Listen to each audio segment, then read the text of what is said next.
Posledné pokusy so zvieratami ukázali, že Pavlovo podmienený reflex, ako napríklad vylučovanie slín u psov, pri signáloch pred jedlom svedčí o mozgovej neschopnosti psov, o nedostatku inteligencie. I rozhodne protestujem, ako profesor pejoratívne kvalifikoval tento reflex. Táto dehonestujúca symbolika je prejudikáciou pesimistických perspektív mojich kolegov. Rozhodne protestujem. Čo to má znamenať? Ako sa sem dostal ten text? Ráčite byť členom? Sme členovia spolku pre ochranu zvierat.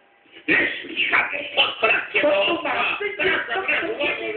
Ale púkajme o také Páni vedci, nevšimli ste si, že tento pes hovorí? Práve to povoluje, lebo tu majú výhradne právo hovoriť len členovia akadémie. Nedráždite ma, prosím. Aj tak mám dnes dosť hryzavú náladu. Poďme, človky. Vidí, že títo páni majú návrh podca. Týmto tu nič nenahovoríme. Pane, neslýchate. Skandál.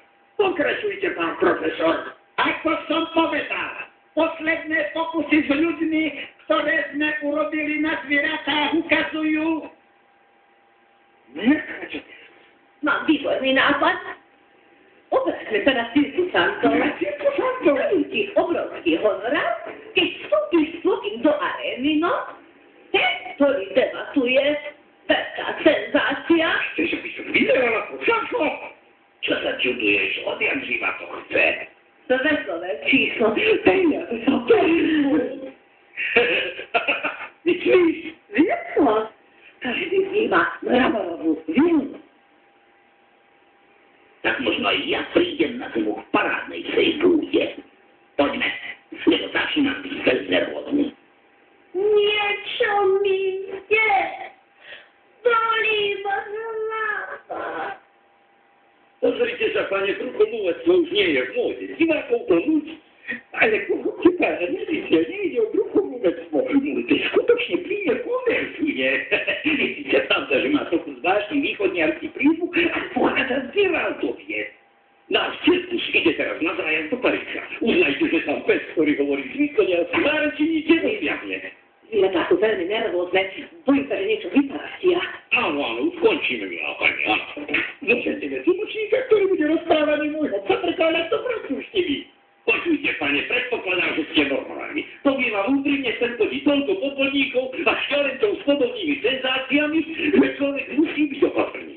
Ale dejte mi, vypočujte tu môjho psa, že ste som ho naučil známu báseň. Horí ohník, horí. Ale vypočujte si ho, prosím. No tak dobre, nech vojde pre mňa za mňa. Tvojý, milý cíček.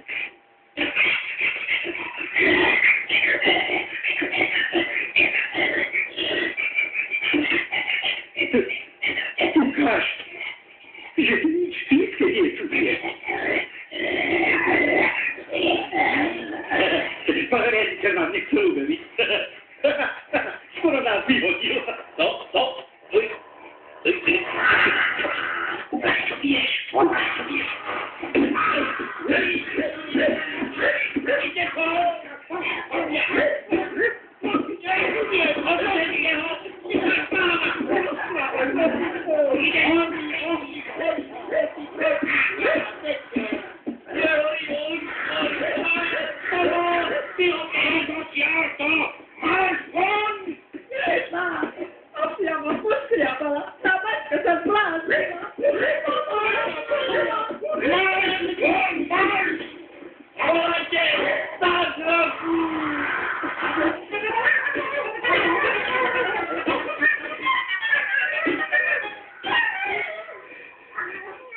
Pavla!